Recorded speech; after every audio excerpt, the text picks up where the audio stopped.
And now I give the floor to Anna Terrón. Thank you very much. Thank you for the invitation. I'm now out of politics, so I can, well, out of professional politics. We are never out of politics. So I can try to give some, to address some points, taking into consideration my experience, but with the freedom of speech I have now, that no one can quote me for any purpose. Let me start by reminding something which is not that obvious to all of us today. The European Union is today an area of free movement, the only one organized in a very, very concrete manner in the world. The crossing external borders also responds to common standards. Many assumed at that time that on the basis of the Amsterdam Treaty, that had to drive us to a common immigration and asylum policy. At that time, that was at the beginning of the century, we also thought, and it's written in the Tampere Summit conclusions, that the adoption of the Charter of Fundamental Rights of the European Union could be the basis for the development of an European civic citizenship, and that could have an impact on the integration of third country nationals. And I think it is important to remind that. Indeed, today, we have some elements of an European migration policy. Many things were done, although we do not talk very often on that, but we have a directive on long-term residence. The Commissioner was talking on all the work done in the field of high-skilled migrants, the blue card, and so on. But we do have a very big elephant on the room. Although we have done all of this, the EU approach to labor migration is blocked since the proposal was put on the table after, again, the Tampere Summit. It is blocked because of the sensitivity of the issue. Let me say that not in reality, which is also true, but especially in national political rhetorics.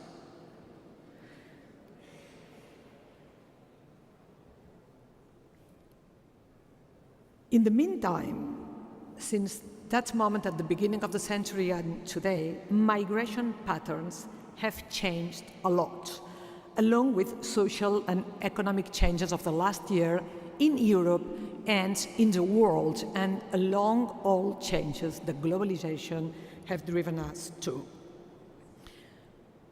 If we would adopt all the proposals that are blocked since the beginning of the century in the table of the Council of Ministers, the problem is that we could solve the problems of the last century, but probably we would not address properly what needs to be addressed today.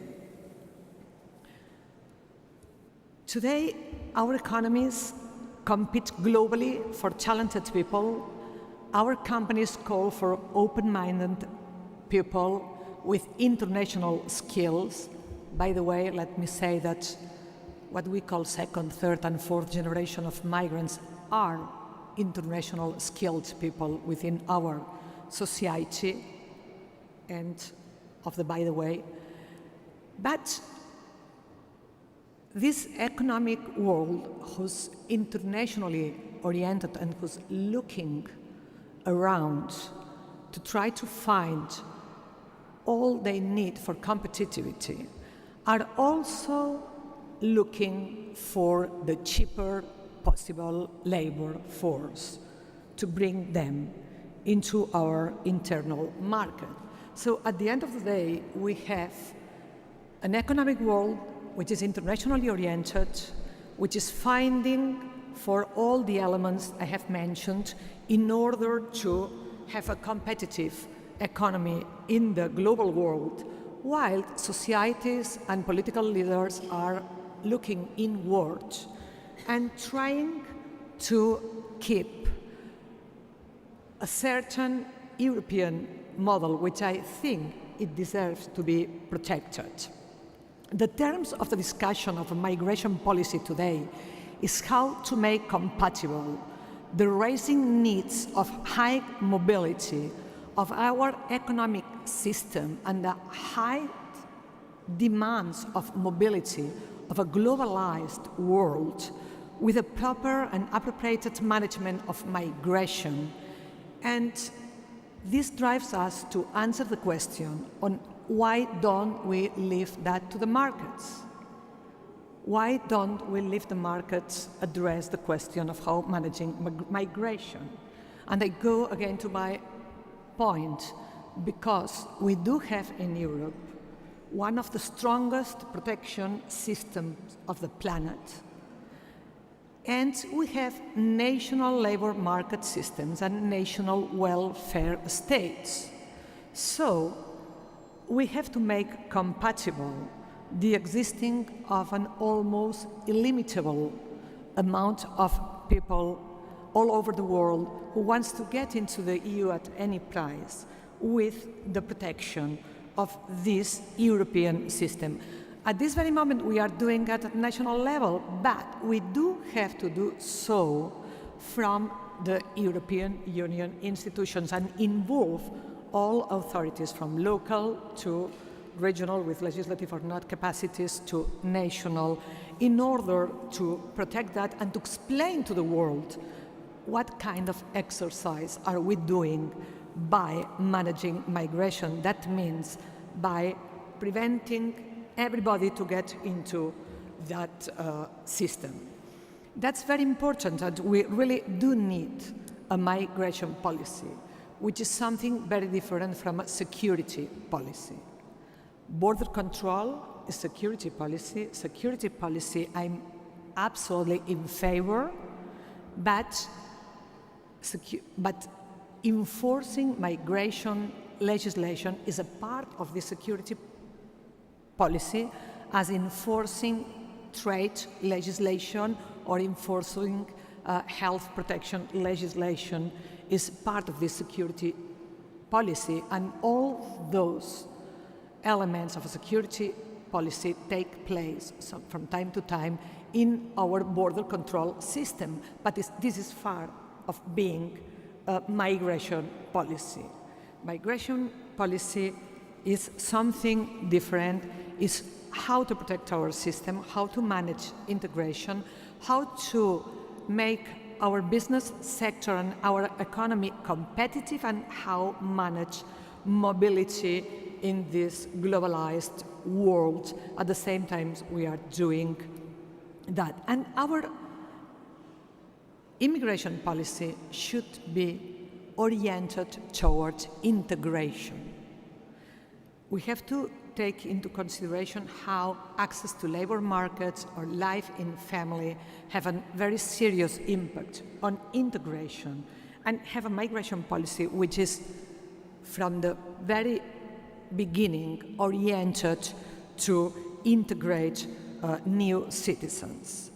But we also have the need to have integrate societies, and that means to manage diversity within our society, which comes not only from migration but also from immigration. That drives me again to the point of the political rhetorics.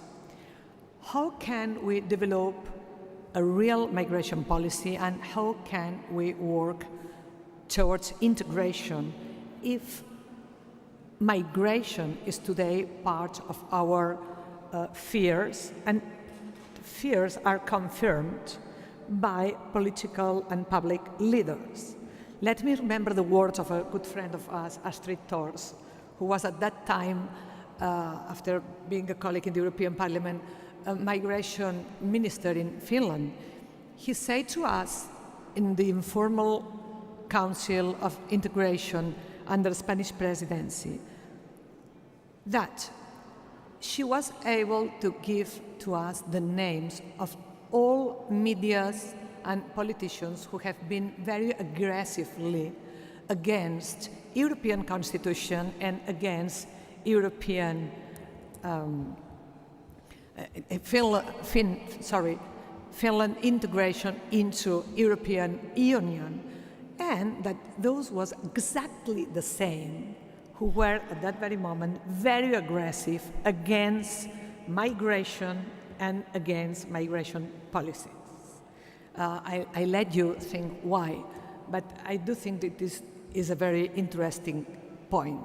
We cannot, as public opinion leaders, blame Europe and blame migration in the same way we blame Europe and expect our people, we have a positive attitude toward those two needs of our society. We have some examples of keeping it cool. And I must say, even if you can think I'm very naive, that it works. From time to time, it works. In Spain, this is not a very strong controversial point in politics. And we have avoided, for instance, those discussions on illegal migrants, which is a word that has to be banished of our public scenario, till now. Now, the government have tried to exclude non-regular migrants from public health system, and the vast majority of the population have expressed against that. Indeed, some presidents of some regions have decided not to fulfill that and to keep all the population within the health system, and this was not contested. So I wonder whether it's the population to blame or it's some attitudes from public leaders towards immigration to blame. At the end of the day, we have to stick to reality and try to talk to realities and not to myths when we address migration, because this is also a tool for integration and for a good management of migration.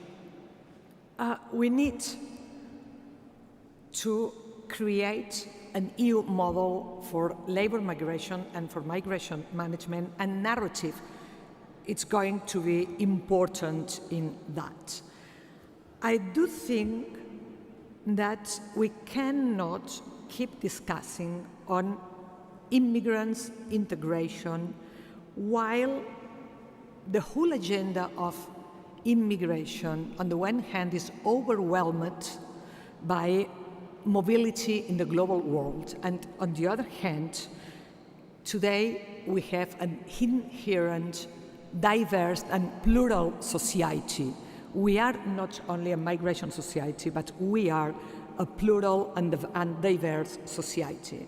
I do think that we have to look again to that concept of European civic citizenship and try to find a way to address migration while building up this new migration management, including labor force migration management European system.